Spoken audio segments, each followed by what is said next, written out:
की कमेटी है, भारत की उनके प्रदेश लेवल की कमेटी है। कोलकाता से इनके पास कई एक पद थे, उसमें अखिल भारतीय कांग्रेस कमेटी में जो बंगाल कांग्रेस कमेटी के अध्यक्ष का पद भी सुभाष चंद्र बोस के पास था।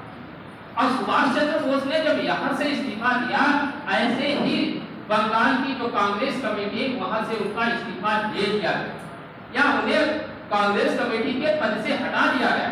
अब जो पद से हटा दिया गया और कहा गया कि फिर उसके बाद तुरंत बाद सब लोगों ने मिलकर के कहा, क्योंकि जवाहरलाल नेहरू ने गांधी जी के साथ गोपनीयता बना दी, इसके ये बात कही जाती है, गोपनीयता बना दी। और तो उन्होंने क्या किया कि मिलकर के सुभाष चंद्र बोस को कांग्रेस के सभी पदों से हटा दिया गया और 3 साल के लिए उनकी सदस्यता या अयोग्य घोषित कर दिया था। कहा गया कि कांग्रेस में 3 साल तक सुभाष चंद्र बोस नहीं हो सकते हैं, नहीं आ सकते किसी बात पे। और इसी बात को लेकर के देखो, बीच की बातें बहुत कटी हैं, हमने केवल 2-3 शब्द बता रहे हैं। इसी बात को लेकर के वो क्या करते हैं, भारत से निकल जाते हैं, कहते हम ऐसे लोगों के पास नहीं रह पाऊंगा, ऐसी स्थितियां मेरी नहीं है, मैं नहीं इनके साथ रह सकता हूँ, लेकिन भारत को आजाद कराना मेरी पहली प्राथमिकता है। तब वो क्या करते हैं, कलकत्ता से निकल चलते हैं और कलकत्ता 17 जनवरी 1941, इसके बीच की कहानी है। अभी इसके बीच की कहानी नहीं बताई, वो बताएंगे, इनका जीवन परिचय पढ़ाएंगे तब, ठीक। 17/1/1941 को सुभाष चंद्र बोस ने क्या किया, कोलकाता से अपने घर से निकले हैं मौलवी के भेष में। फिर बीच में उन्होंने कई भेष बदले हैं, पाकिस्तान होते हुए वो सभी नाम आपको हटा दे रहे हैं, वो सभी नाम घर से निकले हैं, मौलवी के भेष में निकलते हैं और काबुल पहुंचते हैं और काबुल से फिर मास्को जाते हैं और मास्को होते हुए वो बर्लिन पहुंच जाते हैं।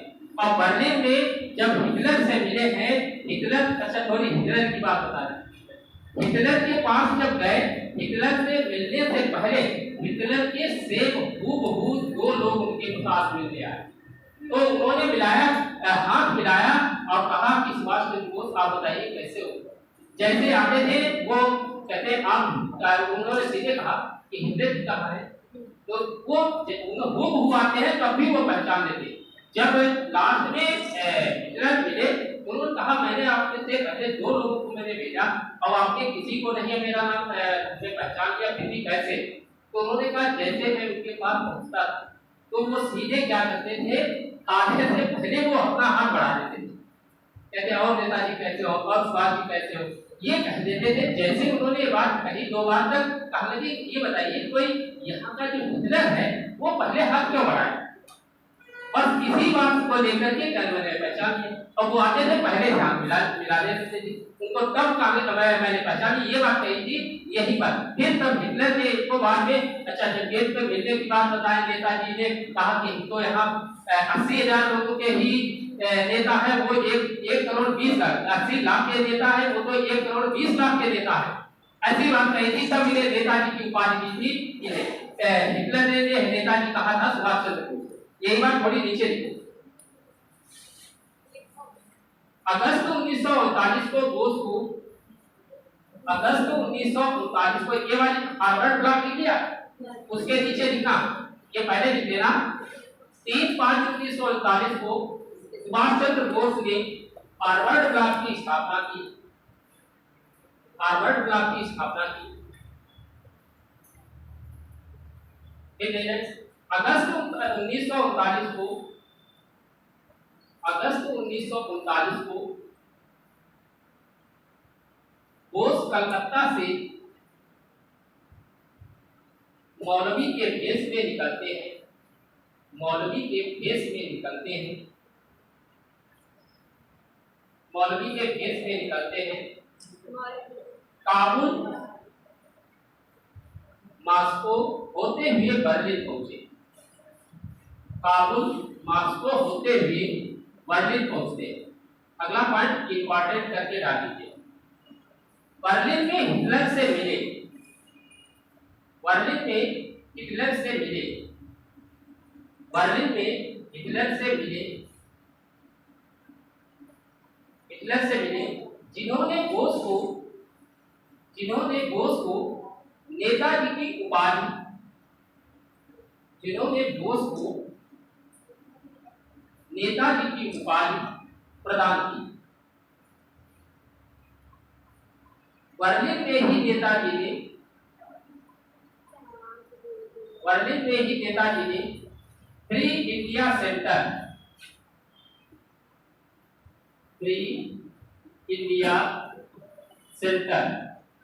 की स्थापना की। बर्लिन में ही नेताजी ने फ्री इंडिया सेंटर की स्थापना की। एक नया पॉइंट लिखना, जून 1943 में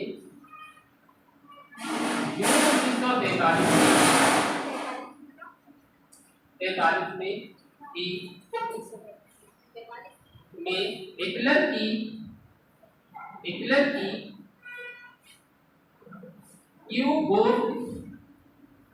यू-बोट से जून 1943 में हिटलर की यू-बोट से, बोट का नाम है यू-बोट से बैठकर जापान पहुंचे, जब हिटलर ने उन्हें हर संभव मदद करने का आश्वासन दिया था। अगर शायद उस समय जापान हिरोशिमा नागासाकी पर परमाणु बम गिराए गए थे। पहले तो वहां की थोड़ी बात आपको बता दें, जैसे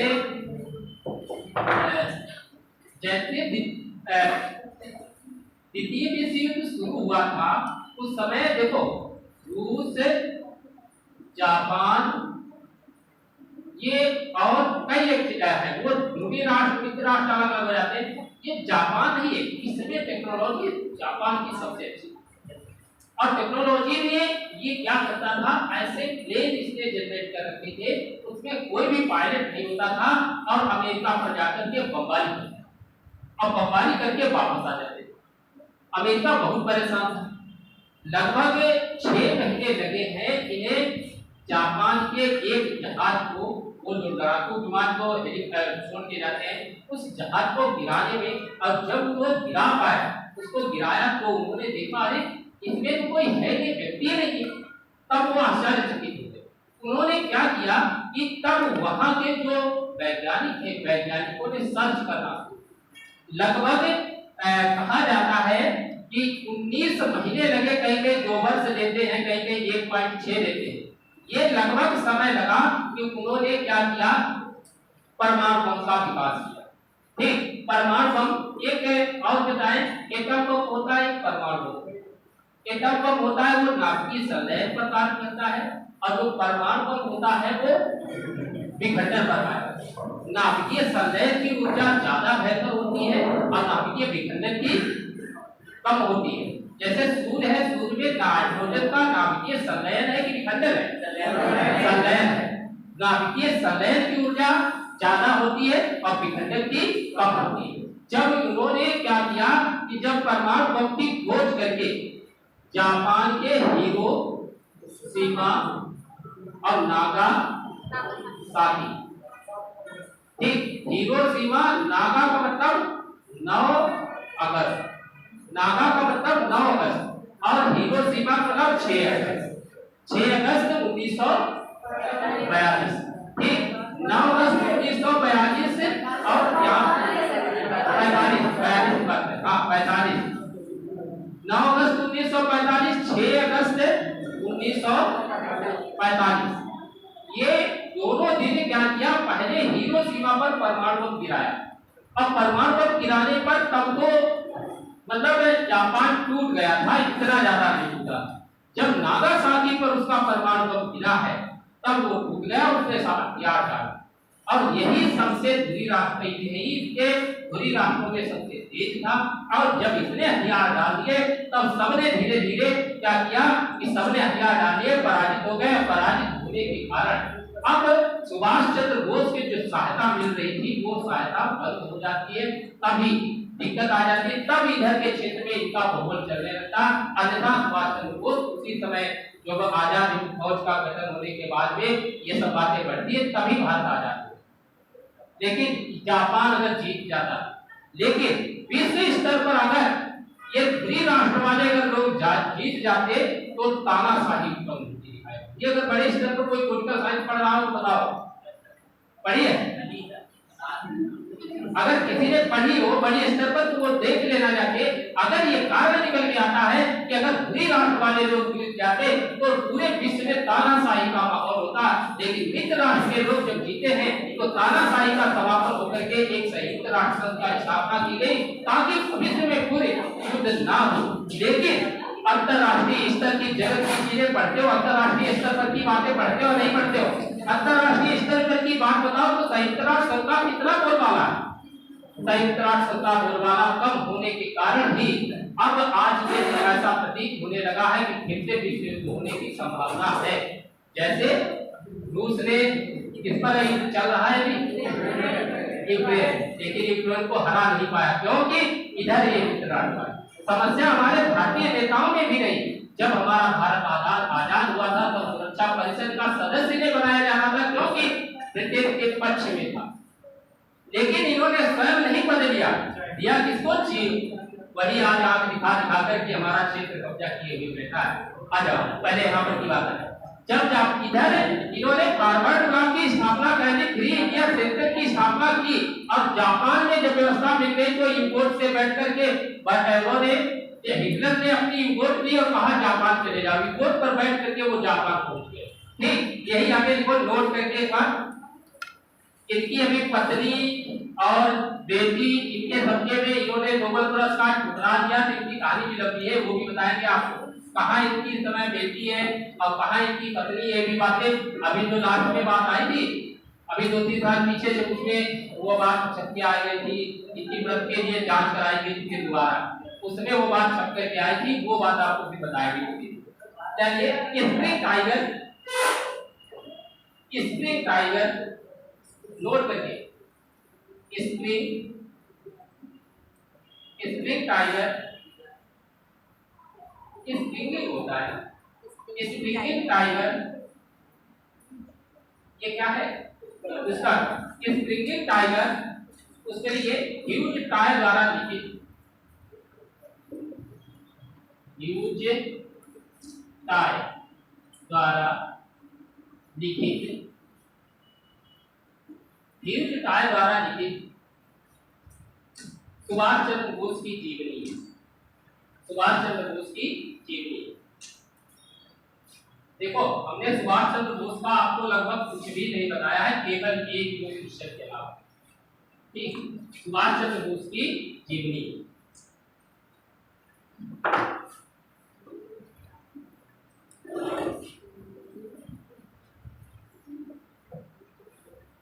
अब आगे डालो अगस्त प्रस्ताव।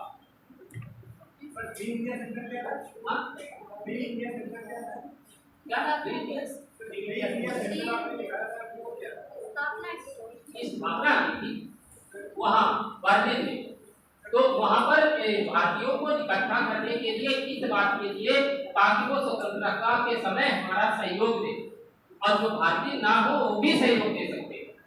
अगस्त प्रस्ताव।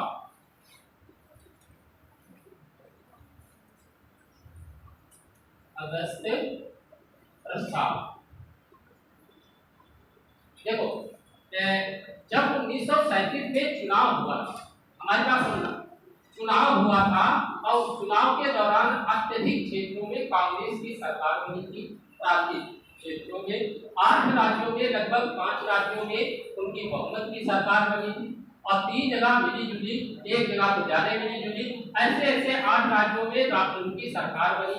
जब द्वितीय विश्व युद्ध हुआ था, उस द्वितीय विश्व युद्ध में बिना जाने बूझे, बिना पूछे भारतीयों के राजनेताओं से बिना पूछे ही ब्रिटेन ने भारतीयों को द्वितीय विश्व युद्ध में घेर दिया।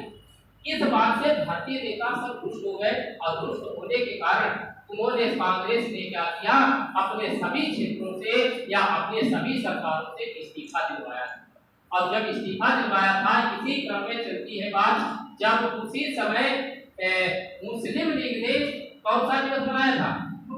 मुक्ति दिवस मनाया था और साथ में अम्बेडकर भी इनके साथ में सहयोग कर रहे थे कि इनके साथ में नहीं, मुस्लिम लीग के साथ में। तो उन्होंने मुक्ति दिवस के बारे में बात बताई। जब वहां पर बात चलने लगी और भारतीय नेता केवल इस बात से नाराज थे कि हमें वहां पर सहयोग करने के लिए, इसलिए भारत के जितने सदस्य थे उनसे कहा गया कि आप ऐसा करिए, आप उनके साथ सहयोग ना। तो इसी क्रम में जब क्या होता है, मार्च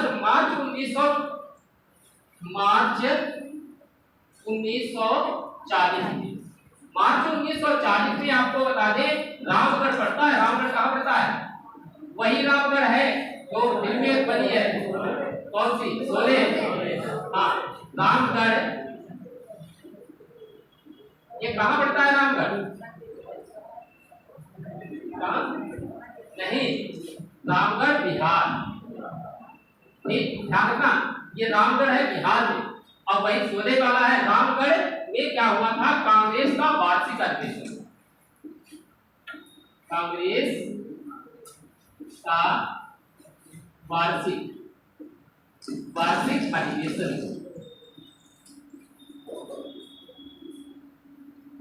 कांग्रेस का वार्षिक अधिवेशन हुआ था, और इस अधिवेशन की अध्यक्षता, अध्यक्ष कौन बना था इस समय? हाँ, मौलाना अबुल कलाम आजाद। मौलाना अबुल कलाम आजाद इसके अध्यक्ष बनाए गए। ठीक, इसमें क्या किया गया था? इसमें प्रस्ताव पारित किया गया था अगस्त प्रस्ताव के। ठीक, इसमें प्रस्ताव एक पेश किया गया था। कहा गया ब्रिटिश सरकार अगर केंद्र में अंतरिम सरकार का गठन करे, ब्रिटिश सरकार अंतरिम सरकार का गठन का मतलब है हमें स्वराज की प्राप्ति हो जानी। ठीक, ब्रिटिश सरकार अगर क्या करे? अंतरिम सरकार का गठन करे, तो हम कांग्रेस द्वितीय विश्व युद्ध में सरकार का सहयोग करेंगे। अगर ऐसा नहीं करती है तो हम सहयोग नहीं करेंगे। ठीक, तो ये बात उसने कही, लेकिन अंग्रेजों ने कहा तुम अभी तक तो नहीं पाए, सुभाष चंद्र बोस चले गए, तुम अकेले हमारा कुछ भी नहीं कर सकते। और यही बात मार्च 1940 में उन्होंने कहा, ब्रिटिश जो भारतीय लोगों ने क्या किया? ब्रिटिश सरकार से कहा, ब्रिटिश सरकार अगर केंद्र में अंतरिम सरकार का गठन कर दे तो हम द्वितीय विश्व युद्ध में सरकार का सहयोग करेंगे। अगर ऐसा नहीं करते हैं, लेकिन देखो एक बार इन्होंने मांग मांगी मार्च 1940 में रामगढ़ अधिवेशन के बाद कही, और यही बात जुलाई 1940, 7 जुलाई 1940, 7 जुलाई 1940, इतना नहीं भी, 7 जुलाई 1940 को इन्होंने पुनः यही बात दोहराई, लेकिन अंग्रेजों ने कोई ध्यान नहीं दिया। तब अंतरिम सरकार की मांग को अंग्रेजों ने क्या किया? अस्वीकार किया। कहा हम नहीं मानेंगे। 8 अगस्त 1940 को वायसराय ने क्या किया? वायसराय समय रहे लॉर्ड लिंकन। वायसराय ने एक वैकल्पिक प्रस्ताव रखा, जो वैकल्पिक प्रस्ताव रखा उसी को हम क्या कहते हैं? अगस्त प्रस्ताव। ठीक बात समझना, जो लॉर्ड लिंकन ने जो वैकल्पिक प्रस्ताव रखा है उसी को हम कहते हैं अगस्त प्रस्ताव। क्या रखा वो वाक्यवान पहले चलो नीचे लिखो, प्रस्ताव में लिखो। ये ब्रिटिश सरकार केंद्र में अंतरिम सरकार का गठन करे, यदि ब्रिटिश सरकार केंद्र में अंतरिम सरकार का गठन करे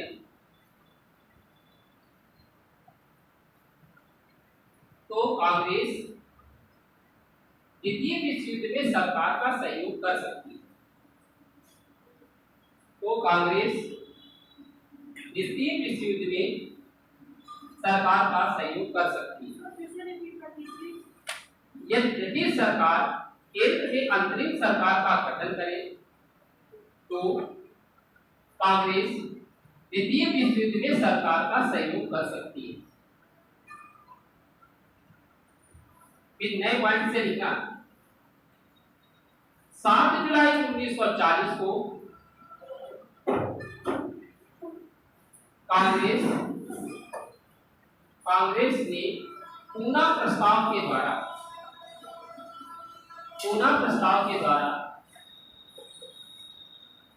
इस बात को पुनः दोहराया।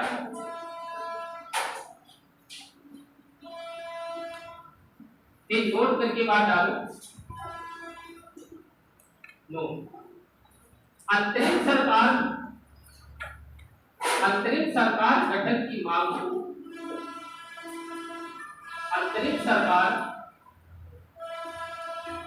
गठन की मांग को अस्वीकार कर दिया गया। 8 अगस्त 1940 अंतरिम सरकार की मांग को अस्वीकार, अंतरिम सरकार गठन की मांग को अस्वीकार कर दिया गया। 8 अगस्त 1940 को वायसराय लॉर्ड लिंगथो ने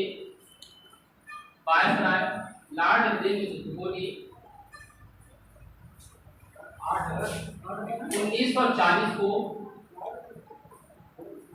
वायसराय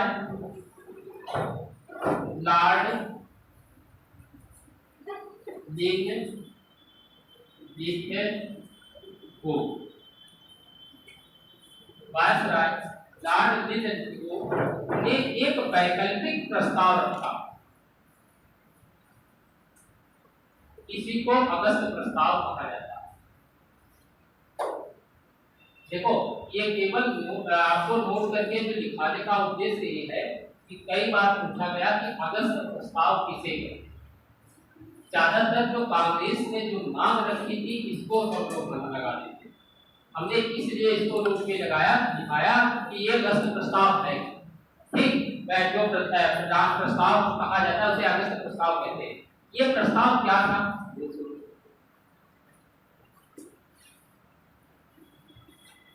उन्होंने जो लॉर्ड लिंगथो ने कहा कि हम आपको स्वराज नहीं दे पाए, स्वराज नहीं देंगे, आपको डोमिनियन स्टेट का दर्जा दें। और डोमिनियन का मतलब औपनिवेशिक डोमिनियन स्टेट का दर्जा दे देंगे।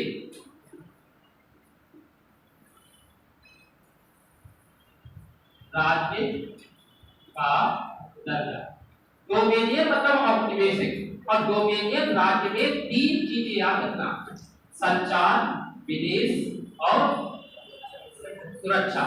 और सुरक्षा मतलब प्रतिरक्षा। ये 3 चीजें रहेगी अंग्रेजों के हाथ, बाकी तुम सब। ठीक, ये 3 बातें। और संप्रभुता शब्द का अर्थ समझते हो? कोई है पॉलिटिकल साइंस वाला? अर्थ कैसे? आंतरिक और बाहरी निर्णय करने में सक्षम। हाँ, ऐसे भी 60 शब्दों में, संकीर्ण शब्दों में इसका वर्णन कर सकते हैं। अगर सही से संप्रभुता का अर्थ यही आंतरिक और बाह्य निर्णय करने में सक्षम हो, और चाहे कहां तक सीमा करनी है, नहीं, ये संप्रभुता का जो उद्देश्य है ये औपनिवेशिक क्षेत्र में डोमिनियन राज्य को नहीं मिल सकता है। और हमने औपनिवेश का एक अर्थ बताया था। औपनिवेश का मतलब एक राज्य जिसकी अर्थव्यवस्था एक देश है, जिसकी अर्थव्यवस्था दूसरे देश द्वारा शासित होती है।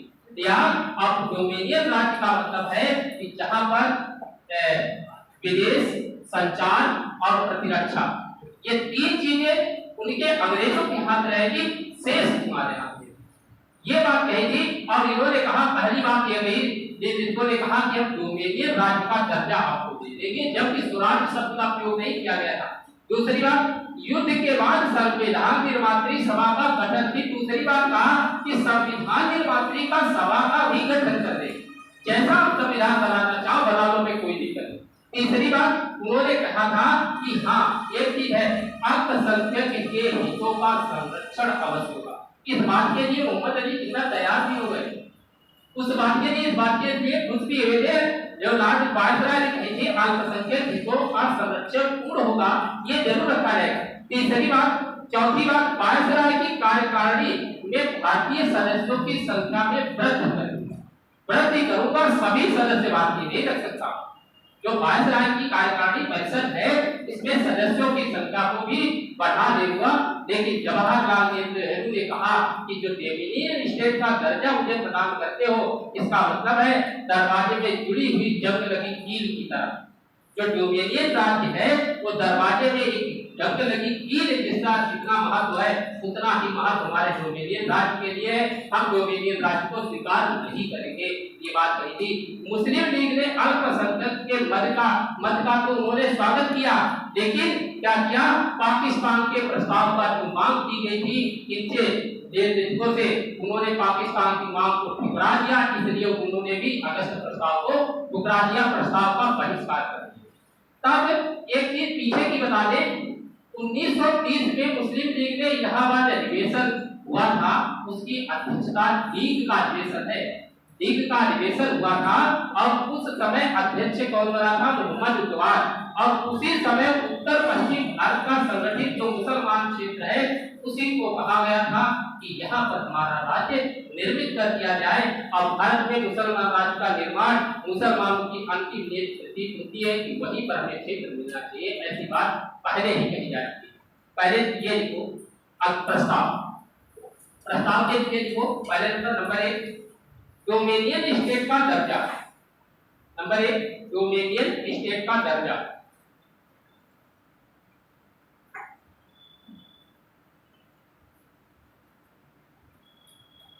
नंबर 2 युद्ध के बाद, नंबर 2 युद्ध के बाद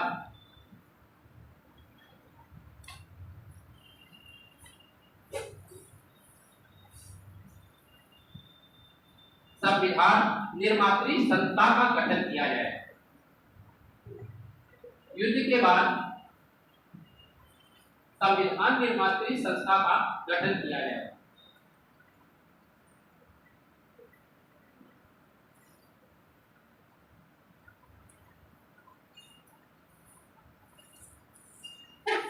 गठन किया जाए। नंबर 4 अल्पसंख्यकों के हितों का पूर्ण संरक्षण होगा। अल्पसंख्यक के हितों का पूर्ण संरक्षण होगा। चौथी बात वायसराय की कार्यकारिणी परिषद में, वायसराय की कार्यकारिणी में कार्यकारिणी में भारतीय सदस्यों की संख्या में वृद्धि, भारतीय सदस्यों की संख्या में वृद्धि। अब नया पॉइंट डाल के लिखना, जवाहरलाल नेहरू ने कहा,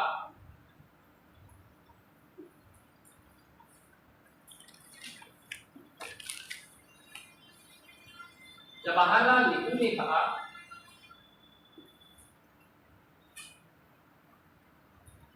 डोमिनियन स्टेट का प्रस्ताव, इसको अंडरलाइन करें, डोमिनियन स्टेट का प्रस्ताव दरवाजे में जुड़ी जंग लगी कील की तरह है। डोमिनियन स्टेट का प्रस्ताव दरवाजे में जुड़ी, दरवाजे में जुड़ी, आप दरवाजे में लगी कर लीजिए, लगी जंग लगी कील की तरह, ये उसके नीचे डालो नो।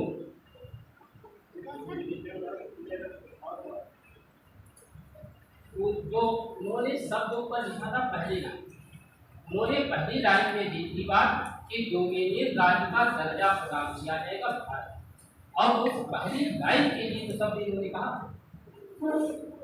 पूरे अगस्त प्रस्ताव में तो ये 4 ही बातें हैं, तो 4 बातें आपको दिखाएंगे, यही 4 बातें पूरे अगस्त प्रस्ताव, और डोमिनियन में कितने अधिकार देंगे वो एक बात में दिए हैं, और एक बात डोमिनियन में शामिल की।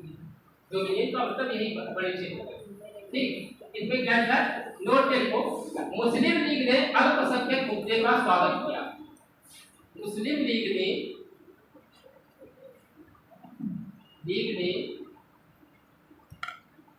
अल्पसंख्यक मुद्दे का स्वागत किया। मुस्लिम लीग ने अल्पसंख्यक मुद्दे का स्वागत किया और यहीं पर इतनी है, लीग ने लिखा, उसके नीचे वो पाकिस्तान प्रस्ताव को ठुकराया, ऐसे पाकिस्तान, समझो हमारी बात पहले समझो, मुस्लिम लीग ने पाकिस्तान का प्रस्ताव निर्मितों को दिया और निर्मितों ने पाकिस्तान प्रस्ताव जो है इसको ठुकराया, और जब इसको ठुकराया, 60 में लिखा है, जब इसको ठुकराया तो प्रस्ताव, तब अगस्त प्रस्ताव का मुस्लिम लीग ने बहिष्कार, ठीक, ठुकराया अगस्त प्रस्ताव का बहिष्कार।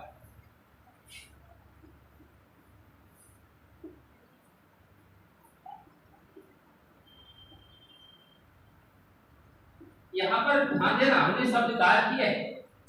मुस्लिम लीग ने डार्ड नेतृत्व से अगस्त में पाकिस्तान प्रस्ताव की मांग की, तो पाकिस्तान की मांग को वायसराय ने ठुकरा दिया, तो मुस्लिम लीग ने अगस्त प्रस्ताव का बहिष्कार किया।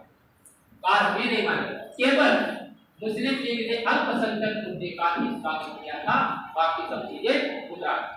अब बताओ तो पहले पाकिस्तान पढ़ा दे, फिर इसके बाद में आपको पाकिस्तान की मांग की बात तो आपको बता दें। मार्च 1940 पहले बात सुन ले क्या नहीं, अच्छा उससे नहीं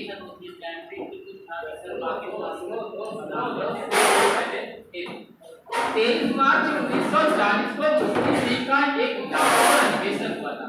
वो हुआ था उनका अधिवेशन की बात कर रहे थे, जहां पर बात करी थी कांग्रेस की बात। उस समय पाकिस्तान शब्द नहीं था, उस समय केवल उत्तर पश्चिम सीमा की निश्चित बात नहीं हुई थी, लेकिन वहीं से पढ़ी, गहराई से पढ़ना जो किताब तब आपको मिलेगी बातें। 23 मार्च 1940 को मुस्लिम लीग का एक लाहौर अधिवेशन हुआ। हमारी बात सुनना, लाहौर अधिवेशन हुआ था। उस लाहौर अधिवेशन की अध्यक्षता जो की थी वो मोहम्मद अली जिन्ना ने, ठीक, मोहम्मद अली जिन्ना ने की थी। और इसी अधिवेशन में उन्होंने क्या किया था, भारत से अलग एक मुस्लिम राष्ट्र पाकिस्तान की मांग की। ठीक, पाकिस्तान, हालांकि यहाँ पर अगर हम एक शब्द कहें कि पाकिस्तान शब्द की मांग की, और जिन्ना ने भाषण देते हुए कहा कि भारत से अलग मुस्लिम राष्ट्र के अतिरिक्त कुछ भी स्वीकार नहीं करेंगे, हमें मुस्लिम ही राष्ट्र चाहिए। ये बात उन्होंने पहली बार कही, और अपने निर्णय पर हम अटल भी रहेंगे, ये भी उन्होंने कहा। और पाकिस्तान के निर्माण की मांग को पूर्णतः स्वीकार अगर नहीं किया जाता है तो हम किसी भी दशा में साथ नहीं देंगे। यही 23 मार्च 1940 में इस प्रस्ताव का प्रारूप जो तैयार किया था वो सिकंदर हयात खान ने तैयार। जो पाकिस्तान प्रस्ताव की बात कही जाती है, जो जिन्ना पढ़ रहे हैं, उस प्रस्ताव को लिखने वाले सिकंदर हयात हैं। सिकंदर हयात ने उसे लिखा था और उन्होंने बनाया था, और जबकि उसे लाहौर अधिवेशन में प्रस्तुत किया था, उनका नाम है फजलुल हक।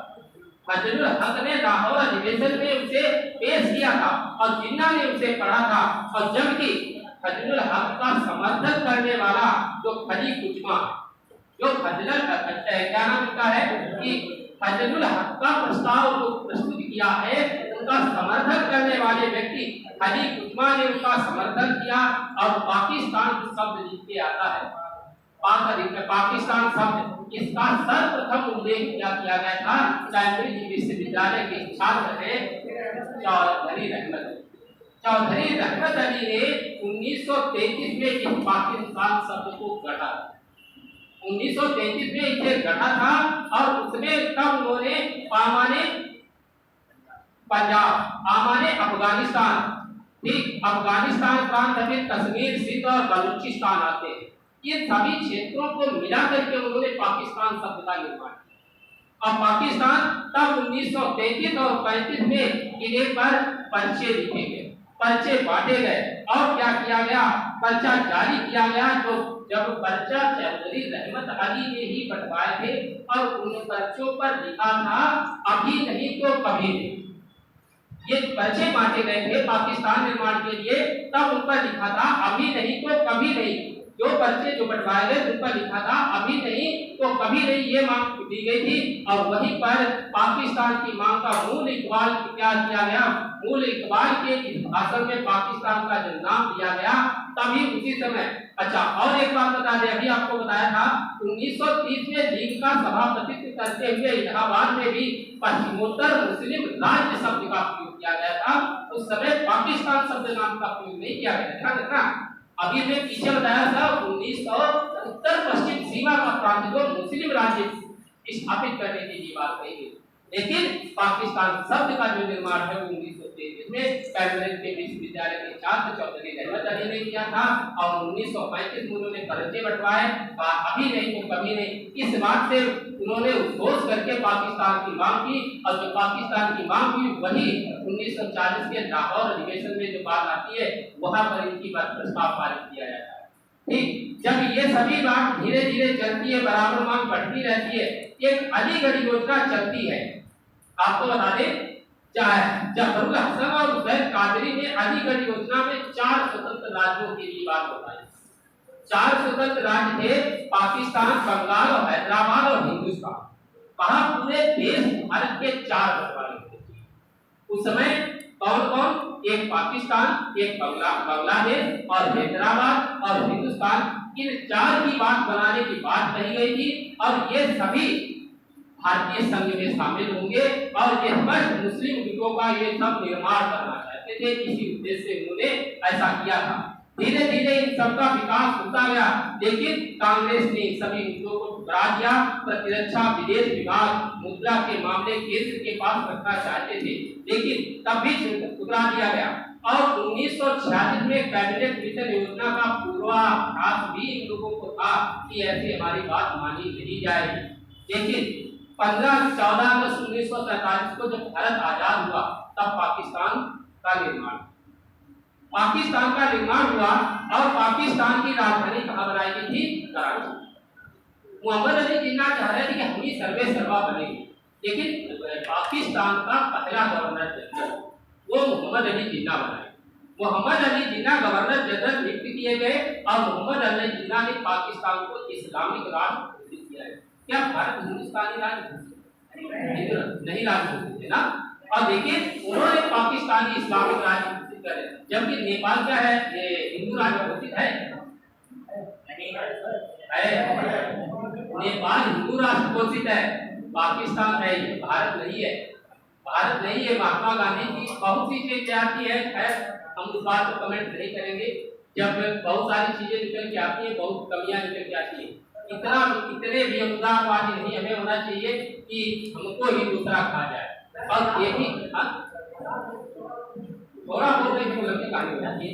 सुनो भाई, मोहम्मद अली जिन्ना जब इस्लामी राष्ट्र घोषित करवा दिया और संसदीय लोकतंत्र की व्यवस्था कायम करवा दी पाकिस्तान, संसदीय लोकतंत्र की व्यवस्था कायम हो गई। लेकिन 1948 में क्या हुआ? जिन्ना की कितने दिन भोग पाए?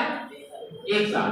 अमृत होने के बाद संविधान की धाराओं के अनुसार शासन चलाना हो गया कठिन। अब शासन नहीं चल रहा। पाकिस्तान का पहला संविधान 23 मार्च 1956 को लागू हो पाया है। बाकी सब ऐसे कैसे गवर्नर जनरल की तरह काम चलता रहा। फिर क्या हुआ? अगस्त 1956 में जब लागू हुआ, जनरल सिकंदर मिर्जा जो पहले अस्थायी प्रेसिडेंट चुने गए और फिर जनरल इस्कंदर मिर्जा ने 7 अक्टूबर 1958 को पाकिस्तान का संविधान जो है वो रद्द कर दिया। अब रद्द करने के बाद उन्होंने क्या किया?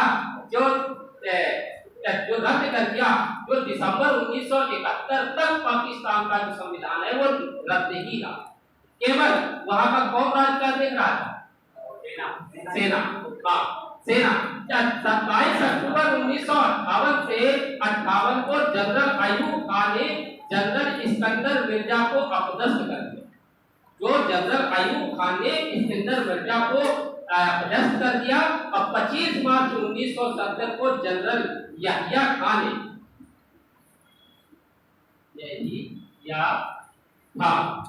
इन्होंने क्या किया? कब? 1970 25 मार्च 1970 को जनरल याहिया खान ने जनरल अयूब खान का स्थान ले लिया। तब दिसंबर 1971 को पाकिस्तान और भारत में युद्ध हारने के बाद, भारत और पाकिस्तान का युद्ध 1971 में जब हुआ था, जब पाकिस्तान हार गया, तब याहिया खान ने शासन सत्ता जुल्फिकार अली भुट्टो को सौंप दी 1971 में। अब पाकिस्तान अगर पिछले में देखा जाए, भारत के साथ उनके टकराव कितने हुए? 4 युद्ध हो चुके थे। एक 1948 से 49, जो जम्मू कश्मीर वाली बात आती है उस समय 48-49 एक हुआ है। दूसरा हुआ अप्रैल 1965 में और फिर तीसरा हुआ अगस्त 1965 में पाकिस्तान ने 2 बार हमला किया। तीसरा हुआ है चौथा हुआ है दिसंबर 1971। अभी बीच में और एक गायब है, पांचवा 1991 में। बांग्लादेश का निर्माण होने के बाद 1991 में भी टकरा हुआ, लेकिन यह स्वतंत्र भारत के इतिहास में बार बार बातें नहीं आती, इसलिए नहीं बताया, उसको छोड़ो।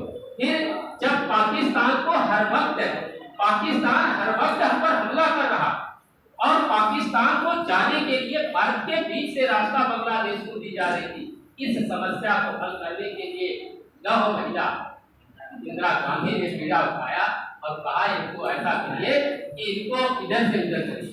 तो ये बांग्लादेश वाले लोगों का बांग्लादेश का राजस्व पाकिस्तान को जाता था। ये पूर्वी जो बंगाल है, पूर्वी पाकिस्तान जो बांग्लादेश आज है, 1971 से पहले पूर्वी पाकिस्तान था। यहाँ का सब कुछ पैसा वसूल के पाकिस्तान जाता था, लेकिन पाकिस्तान यहाँ की देखभाल नहीं करता था। इसलिए यहाँ पर इंदिरा गांधी ने लोगों को लगा करके यहाँ पर विद्रोह कराया। अब विद्रोह होने पर जब उन पर आरोप लगाए गए तो वहां के जनरल ने क्या किया, सेना भेज करके यहाँ बांग्लादेश में। और बांग्लादेश में जब सेना आ रही है तब बांग्लादेश ने सहायता मांगी भारत से।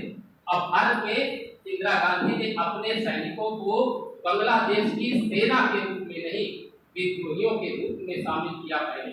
और शामिल करने के बाद 16 दिसंबर 1971 को ढाका में भारतीय सेनाओं के सामने बांग्लादेश की मुक्त वाहिनी संयुक्त सेना आमने सामने क्या किया कि जो मुक्त वाहिनी सेना पाकिस्तान की जो मिला के बनाई गई थी, वो सब उनका समर्थन करती, जो पाकिस्तान की यहाँ सेना पड़ी थी उन सबका समर्थन जो उनका करती थी, उन सबने 26 महीने बाद 22 फरवरी 1974 को पाकिस्तान, देखो जब 1971 में 72-73 में बल्कि इन्होंने समर्पण किया, और समर्पण करने के बाद अब जैसे बांग्लादेश अपने कब्जे में सब कुछ लेता है, लेकिन बांग्लादेश को कोई भी राज्य देश की मान्यता प्रदान नहीं करता। अब जब तक कोई दूसरा राष्ट्र देश की मान्यता नहीं प्रदान करेगा तब तक वो राष्ट्र नहीं घोषित किया जा सकता। भारत ने क्या किया, तत्काल 22 फरवरी 1974 को पाकिस्तान ने बांग्लादेश की मान्यता प्रदान, देखो पाकिस्तान ने भी, देखो भारत ने तो 1971 में ही दे दी, लेकिन पाकिस्तान ने कहा 22 फरवरी 1974 को पाकिस्तान ने भी बांग्लादेश के निर्माण या बांग्लादेश की मान्यता दे दी। तब से पाकिस्तान अलग है और बांग्लादेश अलग हो गया। और बांग्लादेश जब से अलग हुआ तब से पाकिस्तान के हमले भी बहुत नहीं तो इस समय वर्तमान में बहुत ही हालत खराब हो जाती। अब पश्चिमी पाकिस्तान तक, पश्चिमी सीमा तक ही पाकिस्तान सीमा सीमित रह गया। बांग्लादेश भी भारत की भांति धर्मनिरपेक्ष गणराज्य है। बांग्लादेश धर्मनिरपेक्ष गणराज्य है, पाकिस्तान इस्लामिक राज्य। ध्यान रखना, जबकि उस समय ही पाकिस्तान, क्या ये सब दिखाने के लिए ना दिखाए, ठीक है, इसको रह देते। इसके आगे चलो, व्यक्तिगत सत्याग्रह। व्यक्तिगत सत्याग्रह लंबी कहानी है, इसी को भी लिखते रह जाओ, क्या है ये किताब में पढ़ने हैं। इसके आगे डालो व्यक्तिगत सत्याग्रह।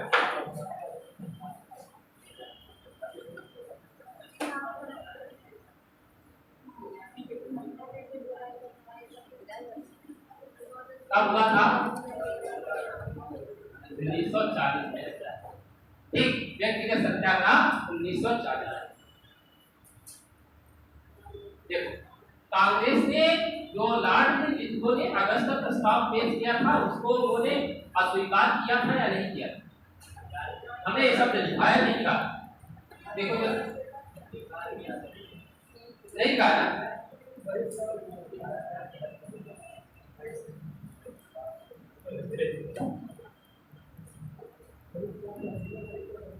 देखो इसमें देखो कांग्रेस ने स्वीकार किया था, लिखा नहीं था, नहीं था, नीचे लिख लो कांग्रेस ने अगस्त प्रस्ताव अस्वीकार कर दिया।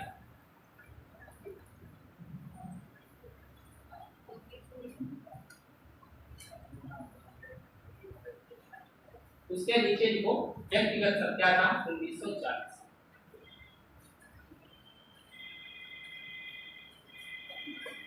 इसमें लिखा कांग्रेस ने अगस्त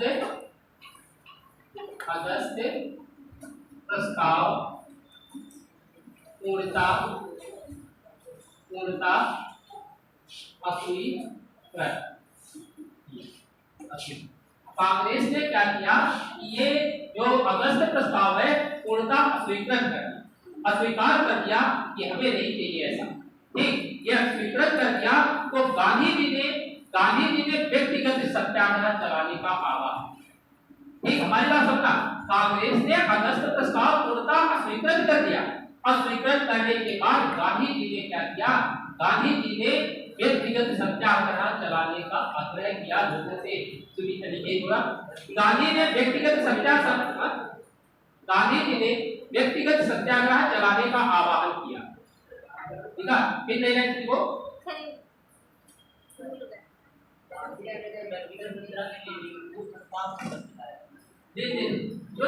जो प्रस्ताव है वही तो अगस्त प्रस्ताव कहा जाएगा।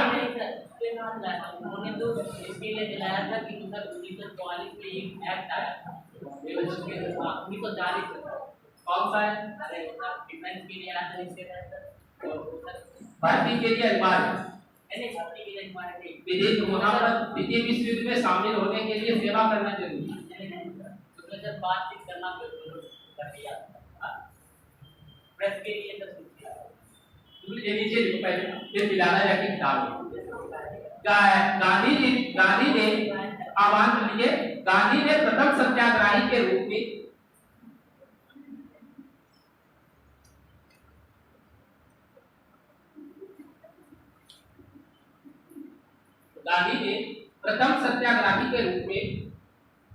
विनोबा भावे को नियुक्त किया।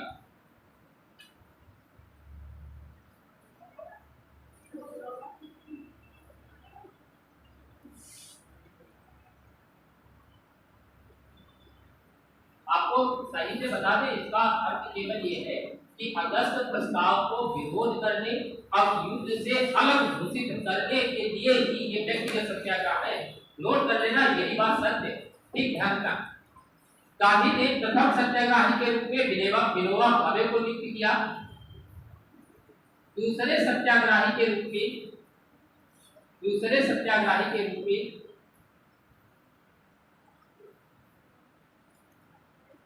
जवाहरलाल नेहरू को नियुक्त किया।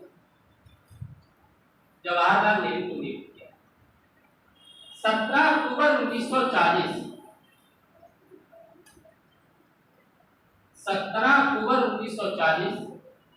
ईस्वी को विनोबा भावे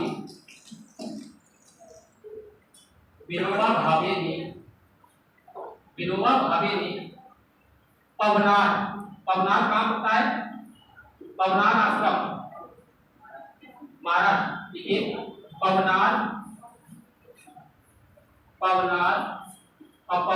आश्रम है, और ये आश्रम ये पड़ता है वर्धा में, और वर्धा पड़ता है महाराष्ट्र। ठीक, याद रखना, पवनार या तो आपकी किताबों में वर्धा शब्द मिलेगा या तो महाराष्ट्र, जो में से एक और दोनों शब्द देते हैं। पवनार आश्रम है, वो आश्रम पड़ता है वर्धा में, और वर्धा पड़ता है महाराष्ट्र। वर्धा में इस सत्याग्रह को प्रारंभ किया। देखो, प्रथम सत्याग्रही विनोबा भावे, दूसरे जवाहरलाल नेहरू, और इसका प्रारंभ 17 अक्टूबर 1940 को पवनार आश्रम वर्धा से इसका प्रारंभ हुआ, शुरू हुआ। ठीक, जब यहीं से इसका प्रारंभ हुआ, और फिर क्या हुआ, 17 दिसंबर 1940 को यही व्यक्तिगत सत्याग्रह समाप्त कर दिया गया। याद रखना, इसी देश को फिर दोबारा 17 दिसंबर 1940 को ये फिर से समाप्त कर दिया गया। और उसके बाद में फिर दोबारा क्या करते हैं, 5 जनवरी 1941 को फिर से जब शुरू किया गया, तब इसे जवाहरलाल नेहरू ने इसे पुनः प्रारंभ किया। हमारी बात समझना, इसीलिए प्रथम और द्वितीय सत्याग्रही कहे जाते हैं। केवल कारण यह है कि पहली बार विनोबा भावे ने शुरू किया, और उन्होंने 17 दिसंबर 1940 को बंद कर दिया। तब देश भाई बता दें आपको, 5 जनवरी 1941 को जवाहरलाल नेहरू ने इसे पुनः प्रारंभ किया। इसलिए दूसरे सत्याग्रही जवाहरलाल नेहरू माने जाते दूसरे। तब इन्होंने जब जवाहरलाल नेहरू नेहरू ने शुरू किया था। कुछ किताबों में कहते हैं ये 20,000, अब कुछ लोग कहते हैं जैसे 25,000 लोगों को तब फिर से सरकार ने बंदी बना करके जेल में डाल दिया, गिरफ्तारियां हुई। और इसी आंदोलन को जो जवाहरलाल नेहरू ने द्वितीय सत्याग्रह शुरू किया था, इसी सत्याग्रह को क्या कहते हैं, दिल्ली चलो। क्योंकि जो जहां से जनता सरकार जिसको गिरफ्तार कर लेती थी वो ठीक और वही बचता था वो दिल्ली चलो। इसी सत्याग्रह को, इसी को हम कहते हैं दिल्ली चलो आंदोलन भी कहा जाता है। इस सत्याग्रह का मुख्य उद्देश्य क्या था? सरकार के दावे को खोखला साबित करना और भारत की जनता की स्थिति में सरकार के साथ है, इसकी बात को अलग करना। ठीक, ये बात देखिए, वर्धा से शुरुआत के लिए 17 दिसंबर 1940 को यह सत्याग्रह समाप्त हुआ। ठीक है, दूसरी बात ये इंपॉर्टेंट करके डालिए। 5 जनवरी 1941 को 5 जनवरी 1940 को 41 को 5 जनवरी 1941 को जवाहरलाल नेहरू ने पुनः प्रारंभ किया। दूसरे चरण में लगभग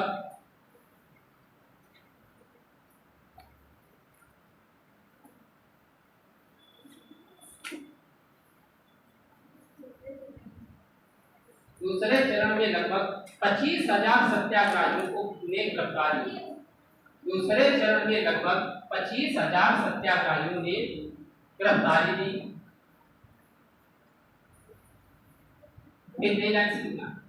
सभी सत्याग्रहियों ने युद्ध विरोधी भाषण दिए।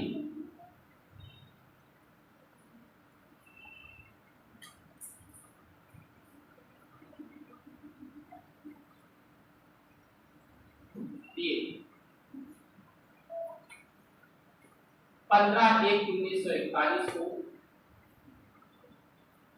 15/1/1941 को गांधी जी ने जवाहरलाल नेहरू को अपना उत्तराधिकारी घोषित कर दिया।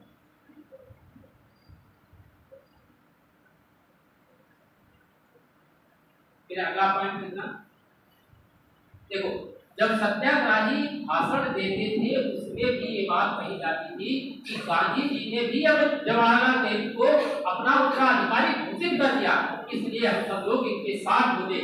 फिर एक नीचे बात को, जवाहरलाल नेहरू ने ब्रिटिश सरकार को चुनौती देते हुए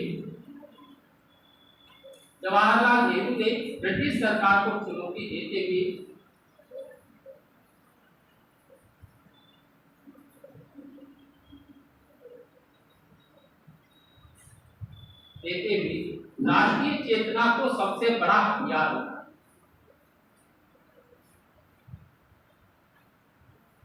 जवाहरलाल नेहरू ने ब्रिटिश सरकार को चुनौती देते हुए राष्ट्रीय चेतना को सबसे बड़ा हथियार होगा। इंपॉर्टेंट करके एक बात लिखो, समय हो गया, 2 मिनट जाओ। जो सत्याग्रही गिरफ्तार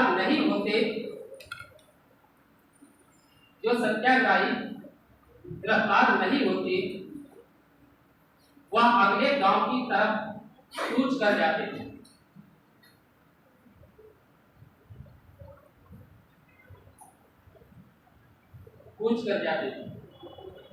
प्रत्येक सत्याग्रही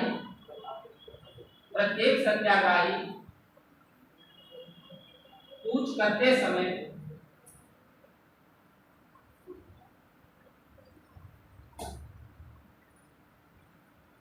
चलो दिल्ली की ओर बढ़ते हैं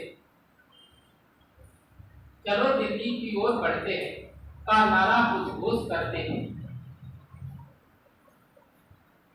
चलो दिल्ली की ओर बढ़ते हैं का नारा उद्घोष करता था, ऐसे करिए, उद्घोष करता था।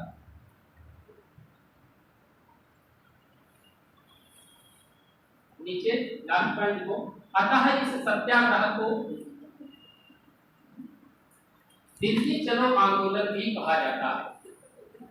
अतः इस सत्याग्रह को बेटी चलो आंदोलन भी कहा जाता है।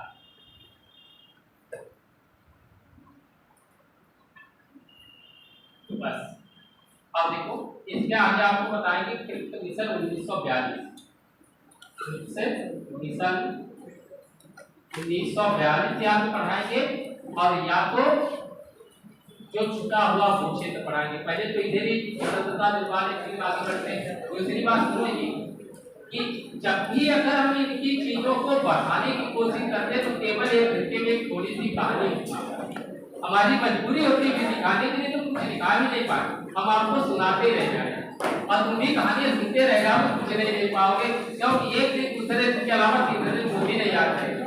अब कुछ हमारे पास भी प्रमाण रहेगा, हमने आपको पढ़ाया, इसलिए